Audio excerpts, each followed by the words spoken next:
News 18 की digital नशरियात में आपका खैर मकदम। मैं हूँ आफाक शाह के साथ मुदस्सिर कादरी। नाज़रीन, आज जिनके हवाले से बड़ी और अहम खबरों की बात करेंगे तो सबसे बड़ी खबर यह है कि जम्मू कश्मीर की मौजूदा सिक्योरिटी सिचुएशन पर बात करने के लिए, उस पर तबादला ख्याल करने के लिए आज जो है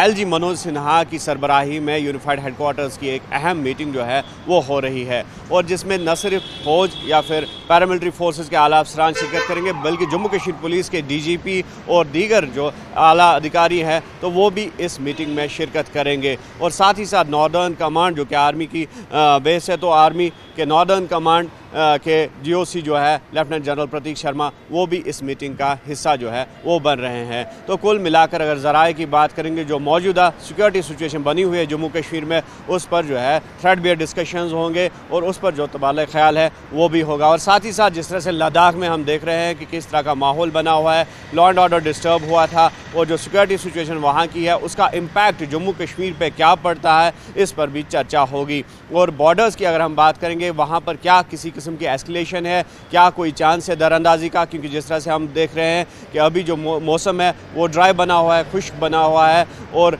साथ ही साथ अगर नवंबर के आखिर की हम बात करेंगे या दिसंबर महीने की बात करेंगे तो बर्फबारी होती है, पहाड़ी दर्रे जो है वो बंद होते हैं। तो ऐसे में जो इंटेलिजेंस रिपोर्ट्स है ये कहा जा रहा है कि बड़े पैमाने पर दरअंदाजी की कोशिश जो है वो की जा सकती है, और इस इन्फिल्ट्रेशन को ज़ीरो लेवल तक लाने के लिए या इस पे जो है कदगन लगाने के लिए क्या इकदाम उठाए जाएंगे, उस पर भी इस मीटिंग में चर्चा होगी। और साथ ही साथ अगर जम्मू कश्मीर की मौजूदा सिक्योरिटी सिचुएशन की बात करेंगे तो किस तरह का लॉ एंड ऑर्डर है या मज़ीद क्या इकदाम उठाने पड़ेंगे, किस तरह से, जिस तरह से हमने देखा टेरर फंडिंग मामला है, नार्को टेररिज्म एक मुद्दा बना हुआ है, इस पर भी ज़रूर चर्चा होगी। तो कुल मिलाकर ये एक अहम मीटिंग है,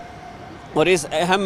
मीटिंग में जो सिक्योरिटी सिचुएशन है उस पर तबादला ख्याल होगा। और जिस तरह से हमने कहा कि जो इन्फिल्ट्रेशन है, होम मिनिस्टर ने पहले ही जो ज़ीरो इन्फिल्ट्रेशन का वाज़े इशारा दिया है, वाज़े हिदायत दी है, तो उसको आगे ले जाते हुए किस तरह के इक़दाम बॉर्डर्स पर किए जाएंगे, लॉ एंड ऑर्डर को संभालने के लिए, मेंटेन रखने के लिए किस तरह के इक़दाम ग्राउंड पे चाहिए, तो इस सब पर जो है इस अहम मीटिंग में चर्चा होगी। और जम्मू कश्मीर के LG मनोज सिन्हा इस मीटिंग की सरबराही कर रहे हैं। दूसरी बड़ी खबर यह है कि जिस तरह से हम लगातार देख रहे हैं कि जम्मू कश्मीर का यूथ जो है स्पोर्ट्स की तरफ बड़े पैमाने पर राग़िब हो रहा है, और इसी सिलसिले के तहत आज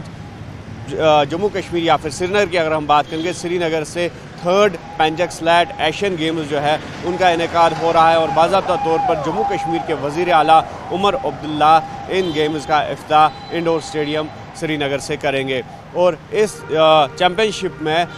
12 टीमें जो है 11 मुल्कों की वो शिरकत कर रही है, और जम्मू कश्मीर को ये शर्फ हासिल हुआ है कि वो इन 11 ममालिक की मेज़बानी आज इन पेंचक स्लैट एशियन चैम्पियनशिप में करने जा रहा है। और जम्मू कश्मीर स्पोर्ट्स काउंसिल की भी यही कोशिश है कि ज़्यादा से ज़्यादा यूथ को खेलों की तरफ राग़िब किया जाए, ताकि एक पॉजिटिव सिमत में यहाँ के यूथ की एनर्जी है उसको चैनलाइज़ किया जाए। और साथ ही साथ जिस तरह से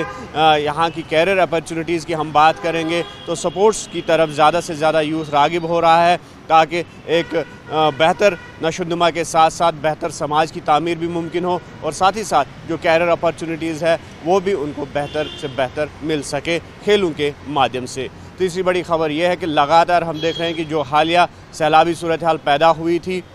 तो उस सब को लेकर जो तबाही के मनाजिर देखने को मिले, और जिस तरह से सबसे ज़्यादा जम्मू में तबाही हुई थी, और उसके बाद यहाँ के हॉर्टिकल्चर सेक्टर की अगर हम बात करेंगे, कश्मीर के हॉर्टिकल्चर सेक्टर की, तो वो सबसे ज़्यादा इस सूरत हाल से मुतासिर हुआ। और जिसके बाद अब लगातार आवाज़ें उठ रही है कि माकूल जो कॉम्पनसेशन है, जो फ्लड विक्टिम्स है जो इस मौसमी सूरत हाल की जद में आ गए हैं, उनको दिया जाए, ताकि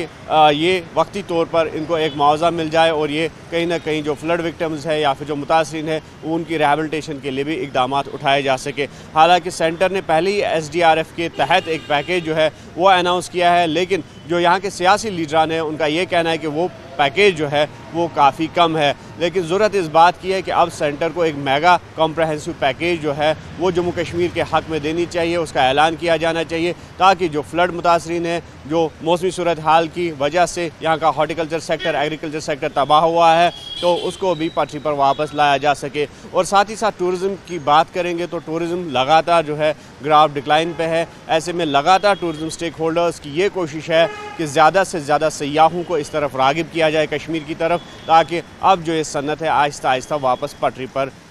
पहुंच जाए, ताकि यहाँ का जो टूरिज़म तबका है जो काफ़ी मुतासिर हुआ है तो उसको वापस पटरी पर लाया जा सके। मज़ीद खबरों और अपडेट्स के लिए आप देखते रहे न्यूज़